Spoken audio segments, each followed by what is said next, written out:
Opposite. There are two challenges. CNN breaking news.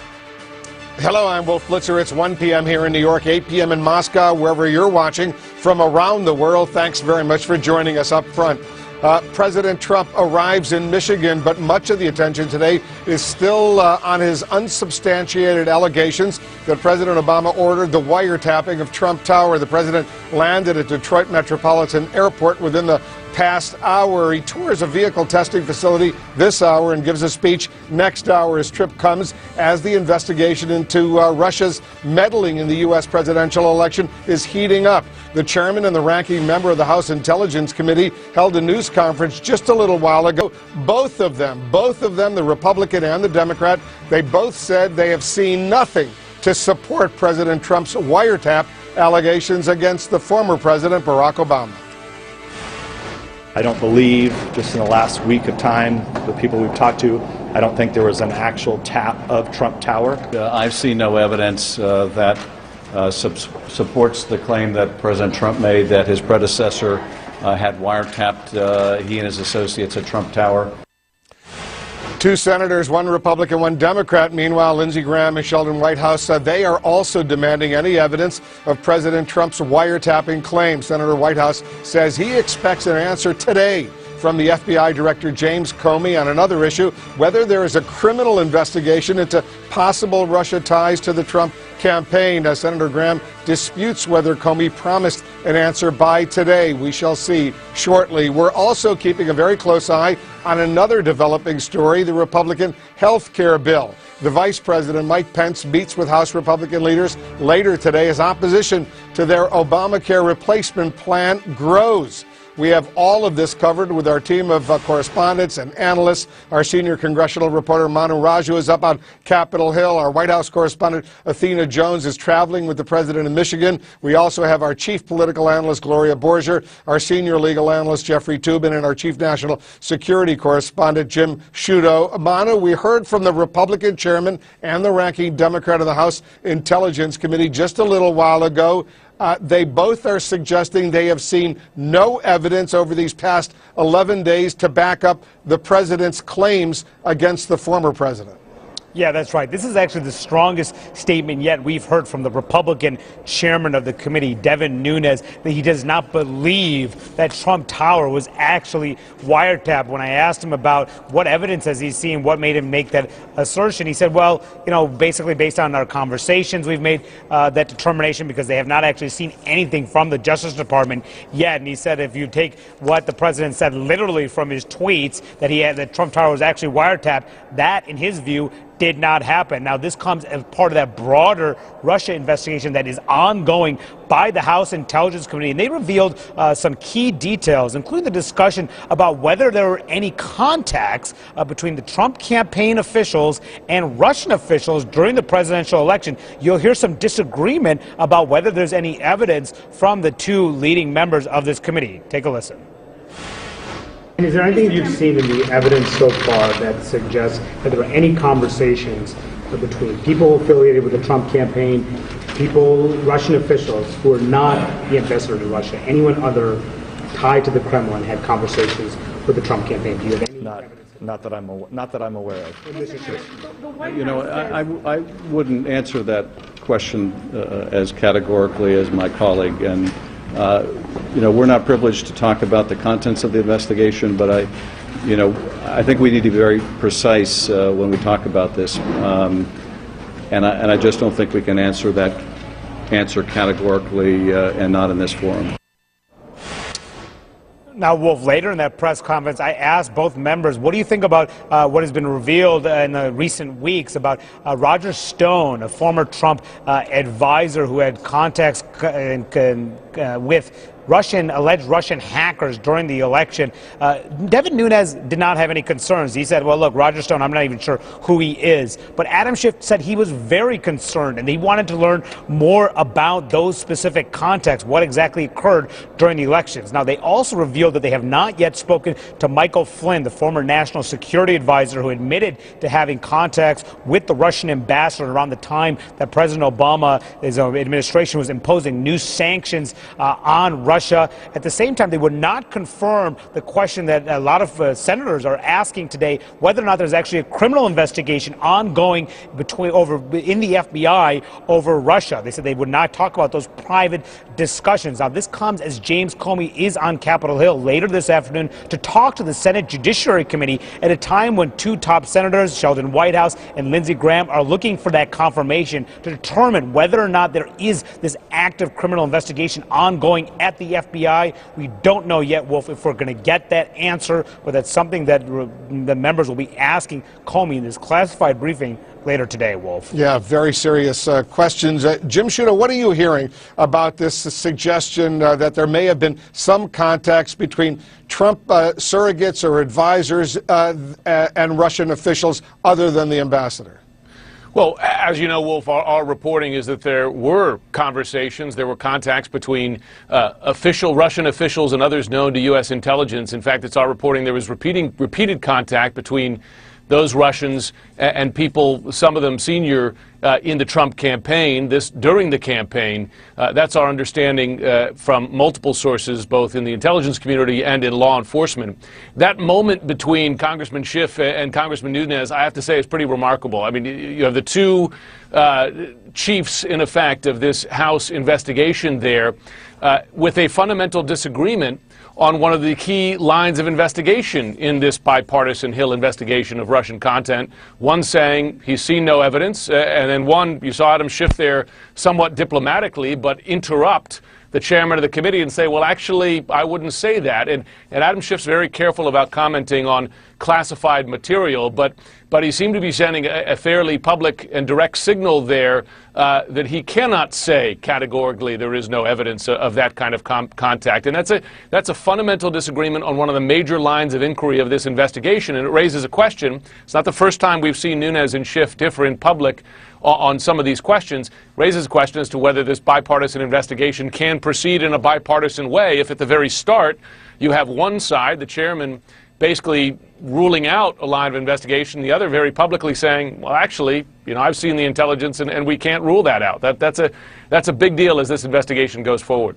Yeah, let's see if they can keep at least some semblance of a bipartisan investigation. That would be really important. Athena, the White House is under enormous pressure to either refute the wiretap allegations against President Obama or provide evidence to back up the President Trump's claim. What's the latest response from the Trump administration? Because yesterday, the press secretary there was pretty confident that the president would be vindicated in his assertions.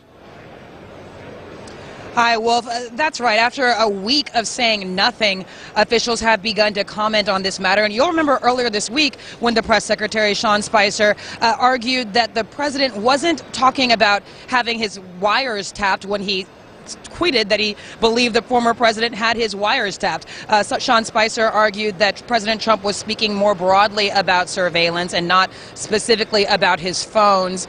He, of course, made that point even though the president, at least a couple of those tweets, specifically mentioned his phones being tapped. But Spicer has said that he believes the president believes and is confident that he will be vindicated when it comes to finding evidence about broader surveillance. That's still, of course, a question mark. But today it was Attorney General Jeff Sessions' turn to answer questions about this whole wiretapping accusation issue. He was asked, did you ever have a chance to brief the president on investigations related to the campaign, or did you ever give him a chance, any reason, to believe that he was wiretapped by the previous administration?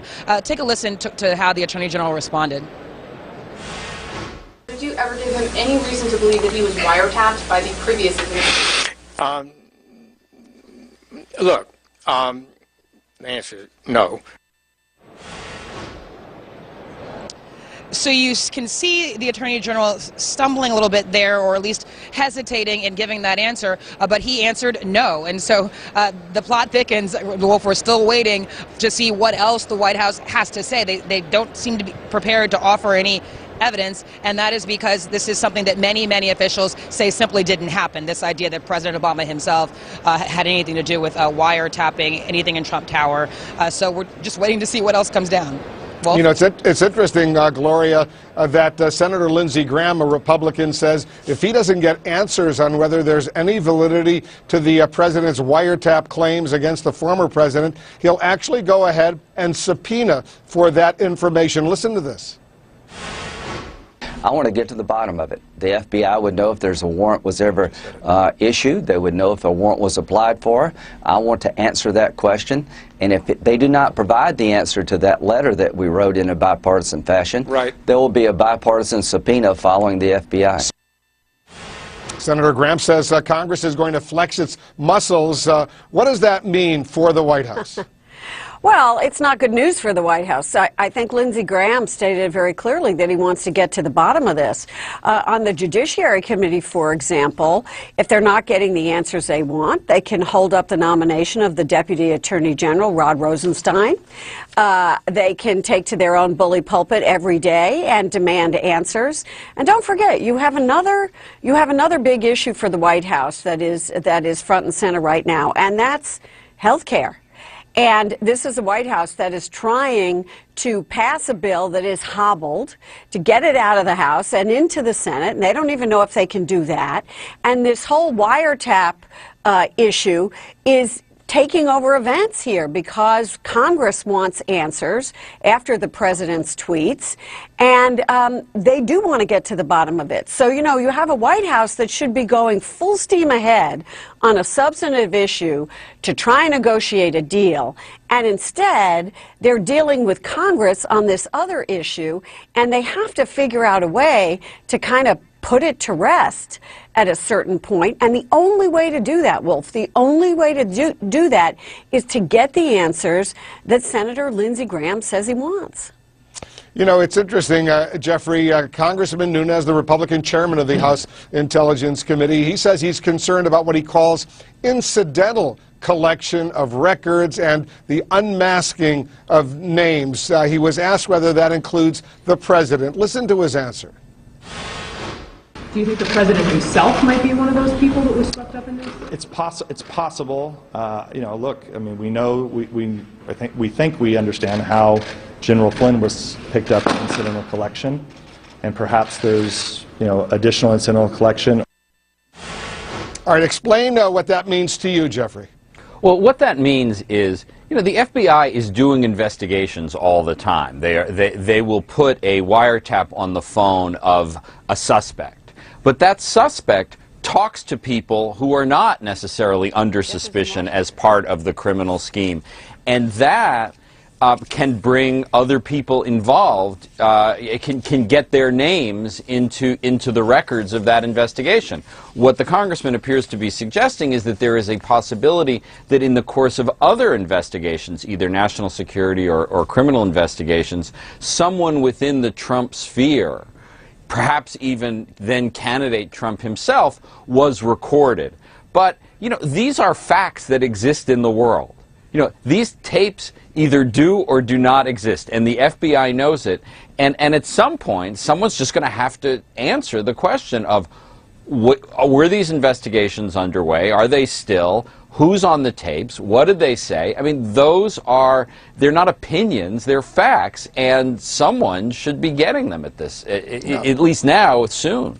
Because the assumption is, it's widely assumed, that the reason they recorded Michael Flynn was because he was having a conversation with the Russian ambassador, and U.S. intelligence or the FBI would be routinely monitoring the Russian ambassador to the United States. And if he's speaking to the national security advisor or someone close to the president, that's how he gets on that recording, right?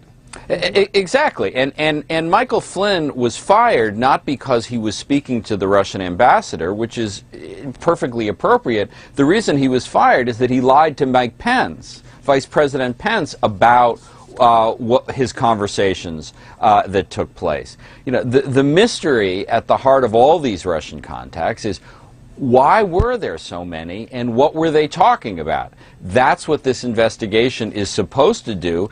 and it should start rather than, you know, everyone speculating about what might be in some investigation. All right, excellent points from everybody. Jeffrey Toobin, thank you. Gloria, Athena, Jim Sciutto, Manu Raju, guys, we'll get back to you shortly. Coming up, for the first time ever, the Department of Justice has filed criminal cyber charges against Russian government officials for what they call one of the largest data breaches in U.S. history. We have details. Also, the FBI Director James Comey will testify during Monday's House Intelligence Committee hearing regarding the president's wiretapping allegations against former President Obama, a Democratic.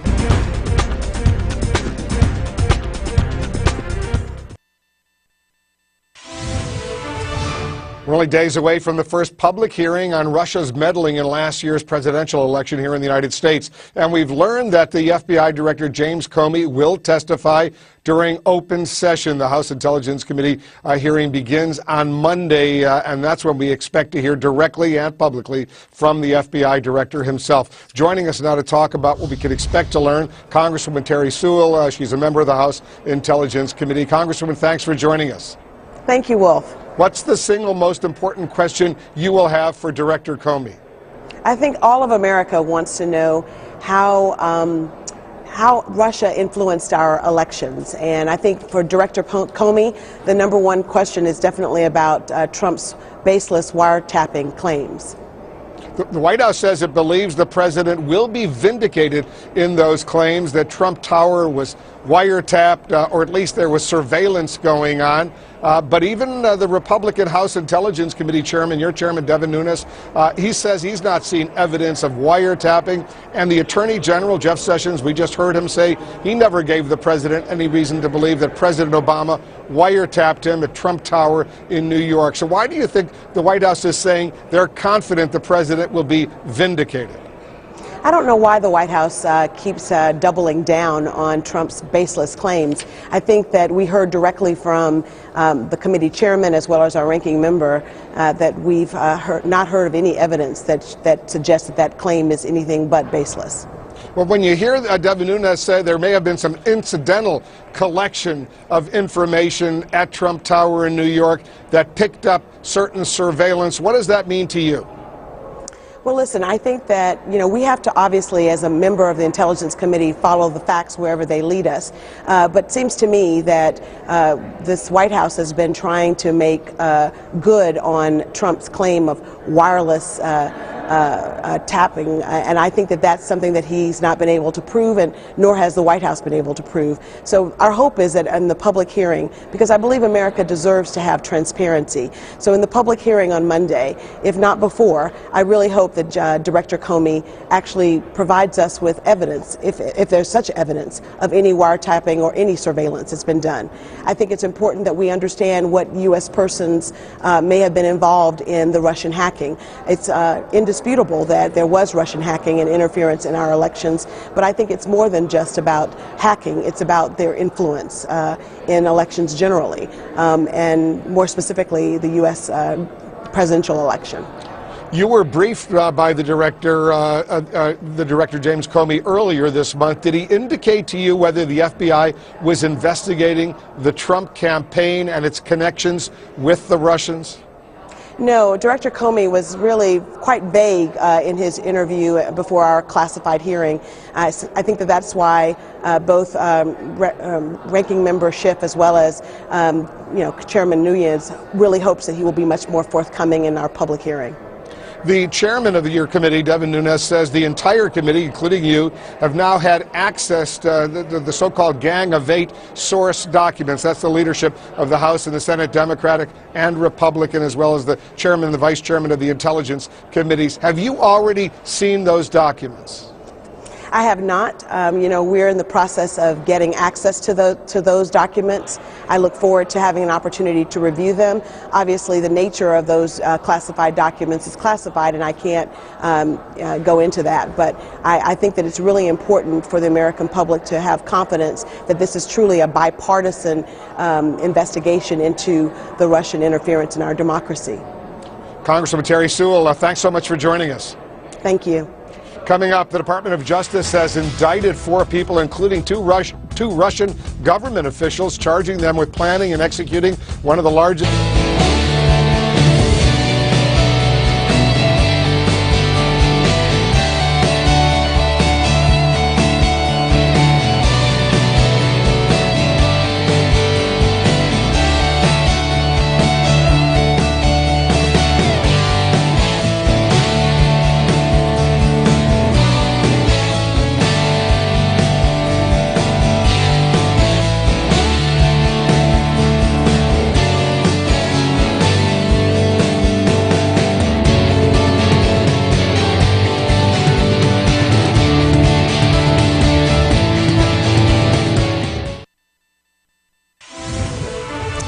Breaking news: for the first time ever, the U.S. is filing criminal cyber charges against the Russian government. The announcement came from the Department of Justice just a little while ago. Officials say they're indicting two Russian intelligence agents along with two criminal hackers they paid for a massive breach affecting the accounts of 500 million Yahoo users back in 2014. Those agents worked for the Russian Federal Security Service, the successor to the KGB. Listen. The FSB unit that the defendants worked for, the Center for Information Security, also known as Center 18, is also the FBI's point of contact in Moscow for cybercrime matters. The involvement and direction of FSB officers with law enforcement responsibilities makes this conduct that much more egregious. The Yahoo breach is one of the largest in U.S. history. Let's bring in our senior international correspondent, Fred Pleitgen. He's joining us live from Moscow right now, where one of the suspects, I take it, Fred, is already in custody. Update our viewers. What's the latest? Yeah, it's some remarkable things that we've found out over the past hour and a half or so. So the two FSB agents that are being indicted by the Department of Justice are a man named Igor Sushchin and then another man named Dmitry Dokuchayev. And Dmitry Dokuchayev is a man who we've actually have also been investigating over the past a couple of weeks as well. And it turns out that Dmitry Dokuchayev has been in custody here in Moscow since at least December of last year, and that he's in custody and being charged with treason on behalf of the United States, so essentially spying for the United States. Now, it's unclear what that relates to. He's apparently there on trial with several other individuals, and one of the lawyers in the case that we spoke to said that the things that he's being charged of there date from several years ago, so not something that's related to anything current. But of course, at the same time, there are still many questions as to why he was put into custody at the end of last year. He does indeed work at the Information Security Center of the FSB, so certainly all this is going to raise a lot of questions. And Wolf, we've reached out to several Russian government officials tonight and asked them to comment on this matter. So far, we've not gotten any responses from them yet, Wolf. All right, when you get some, you'll let us know. Fred Pleitgen in Moscow for us. We just got a statement also in from the Yahoo CEO, Marissa Mayer. She tweeted this, and I'm quoting her, very grateful to the FBI and DOJ for bringing to justice the Russian officials and hackers who led the attack on Yahoo. Coming up, federal judges in 3 states are hearing challenges to the president's new travel ban. In less than 11 hours from now, President Trump's revised travel ban takes effect, but until then, lawyers and activists are using every second they have to try and fight it. Today, no fewer than 3 federal courts are hearing emergency arguments over whether it's constitutional to block visitors from 6 Muslim-majority countries. That includes a hearing this morning in Maryland, another in Hawaii later this afternoon, most notably one in Seattle, Washington. Now, that one will be heard by Judge James Robart, the same judge that blocked the first travel ban nationwide. Remember, when that first ban took effect, it led to mass confusion and chaos at airports across the country as travelers unaware of the order had already boarded planes bound for the United States. Our Justice reporter Laura Jarrett attended this morning's hearing in Maryland. Laura, give us an update on how the rest of the day will play out and what you saw there. Well, these federal judges are really taking their rulings down to the wire here, Wolf, with the travel ban set to go into effect just after midnight tomorrow. That federal judge in Maryland heard arguments for nearly 2 hours this morning, and he said that he hopes to issue a ruling later today, but cautioned not necessarily. The real issue in all of these cases is whether the Trump administration did enough to remedy the legal problems that the courts found with the first executive order. Several states and immigration advocates say that this new travel ban still discriminates against Muslims, and they mostly point to statements that Trump made while on the campaign trail. Now, the Justice Department argued in court this morning that those statements shouldn't count because Trump wasn't president yet. Now it's in the hands of these 3 federal judges to decide who's right, and we could see a ruling from any of the 3 as early as today, Wolf. We'll watch together with you, Laura. Thanks for that update. Take a look at this. We're getting some pictures coming in from the Senate. The Senate Intelligence Committee is about to convene any moment now to hear presumably new information about Russia's hacking in the U.S. presidential election. We're going to watch that closely, update you. We know the chairman, Richard Burr, has already gone into that hearing, and the vice chairman, Senator Warner of Virginia, has already gone in as well. Other members are going inside even as we speak. We'll stake it out and report to you once it concludes. Coming up, the House Speaker Paul Ryan says he's not considering major changes to the health care repeal bill. But my next guest...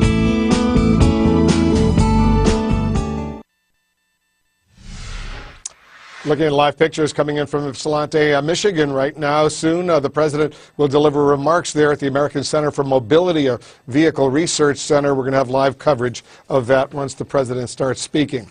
Up on Capitol Hill, Vice President Mike Pence, House Speaker Paul Ryan, and House Republicans, they're meeting this afternoon to talk about the health care bill to replace Obamacare. The meeting comes after more Republicans in the House and the Senate have come out publicly to criticize the current bill. Listen to this advice Senator Lindsey Graham gave to the president earlier today. Right now, the House bill, in my view, will have a hard time getting through the Senate. My advice to the president, if you can't find a better plan coming from Republicans, don't buy it just because the Republicans want to sell it to you.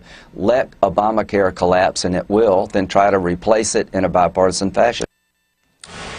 Republican Congressman Tom Cole of Oklahoma is joining us now from Capitol Hill. He serves on the House Budget Committee, which will take up the bill tomorrow. Congressman, thanks very much for joining us. Hey, Wolf, great to be with you. Let me first get your response to what we just heard from your Republican Senate colleague, Lindsey Graham, that if the bill can't be improved, the president, at least for now, should abandon it. Well, frankly, I have a lot of respect for Lindsey Graham. He's a good friend. But I think in this case, what the Senate needs to do is either use the House bill as a vehicle and make it changes that it thinks is advisable, and we'll go to conference, or draft their own legislation. But I think if this bill does not pass, the chances of reforming and replacing, repealing and replacing Obamacare diminish significantly. And that's a cardinal, commitment that we made to the American people. So, again, there's nothing wrong with us moving a bill that the Senate doesn't like. Their answer should be to move one of their own, and then we'll negotiate the differences out. Listen to what another Republican colleague of yours, Rand Paul, said just a few moments ago. Listen to this. The problem is this, though. The leadership in the House is weak-kneed, and they are afraid to lead with freedom and capitalism, so they're giving you something that's half as much as Obamacare but doesn't fix the problems. Getting a lot of grief from conservative Republicans who don't like this plan that the Speaker, Paul Ryan, has put forward. Your reaction to what we just heard from Senator Rand Paul? Well, I want to congratulate Senator Paul first on putting out his own plan, which is something nobody else in the Senate's done. So I have a lot of respect for that, quite frankly. But no, I think his critique is wrong. Frankly, this is a conservative bill. We don't make any bones about it, but both the President and the Speaker said we can change it during the course as it moves through. That's what the legislative process is for. We're anxious to have the suggestions that the Senate wants to make. But again, in the end, if the Senate has a different approach, they should pass the bill. It could be Senator Paul's bill, or they could write another one of their own. I know that Senator Cassidy's had legislation out there as well. But they need to come to the table and actually negotiate, not just throw rocks over here on our side.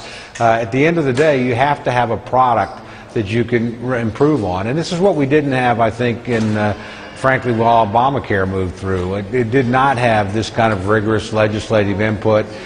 So we welcome the debate, but at the end of the day, we have to move a product, and I think this is a good start. It lowers the deficit over time. It lowers premiums, and frankly, we've got some concerns with the number of uninsured, but we've got some serious questions about the CBO's estimates.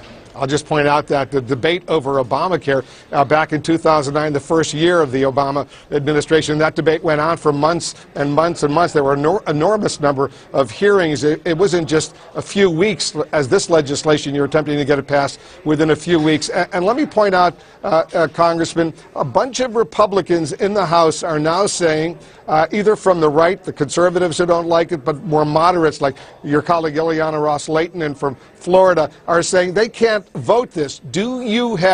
Are you sure you will have the 216 votes needed to simply get it out of the House and move it to the Senate?